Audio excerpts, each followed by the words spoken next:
भारत में 4 जगह ऐसी हैं जहाँ भगवान का प्रत्यक्ष दर्शन आज भी है। पेड़ पौधे हैं उनमें प्रेजेंट है ईश्वर। हाँ, आज भी यहाँ के वृक्ष देखिए तो ऐसा लगता है कि समाधिस्थ। इस वक्त हम नारदानंद आश्रम नैमिषारण्य में हैं और हमारे साथ बातचीत करने के लिए हैं उपेंद्रानंद सरस्वती जी महाराज पीठाधीश्वर नारदानंद आश्रम।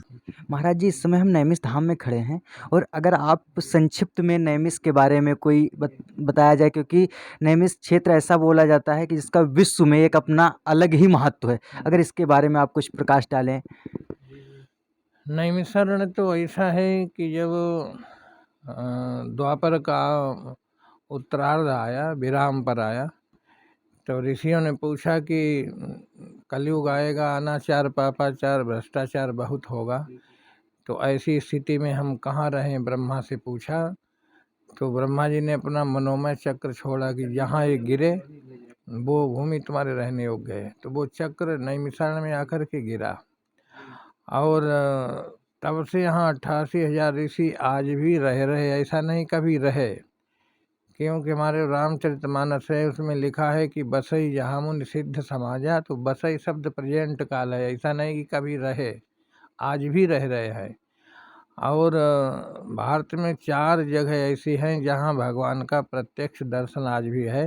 नैमिषारण्य, दंडकारण्य और पुल्हा आश्रम जहाँ गंडकी नदी है, और पुष्कर में जल के रूप में, और पुल्हा आश्रम गंडकी में शालिग्राम के रूप में भगवान का प्रत्यक्ष दर्शन है, और बद्रिकारण्य में पहाड़ों के रूप में, नैमिषारण्य में वृक्षों के रूप में, जंगल के रूप में प्रत्यक्ष दर्शन है। इसलिए नैमिषारण्य का महत्व तो अद्भुत अद्वितीय है।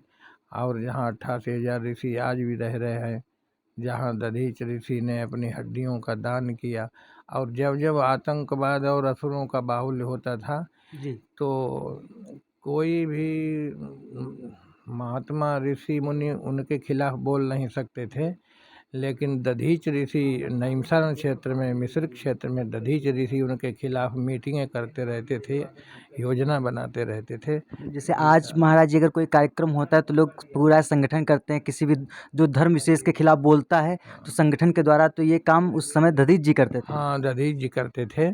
और किसी असुर की जब कि हिरण्यकश्यप हिरण्याक्ष का आतंक था, तब भी किसी की हिम्मत साहस नहीं जुटा पाते थे कि उनसे कोई छेड़छाड़ करता।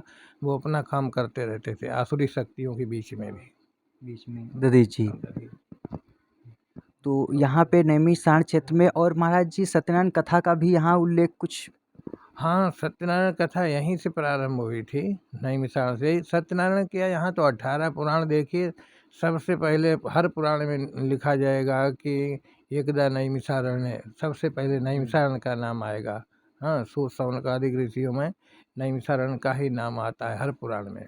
सभी पुराण अगर स्टार्ट महाराज जी प्रारंभ होते हैं हाँ, तो सबसे पहले नैमिषारण्य, एकदा नैमिषारण्य, शौनकादि ऋषियों, यहाँ से शुरू होता है। इसे नैमिष अद्भुत है।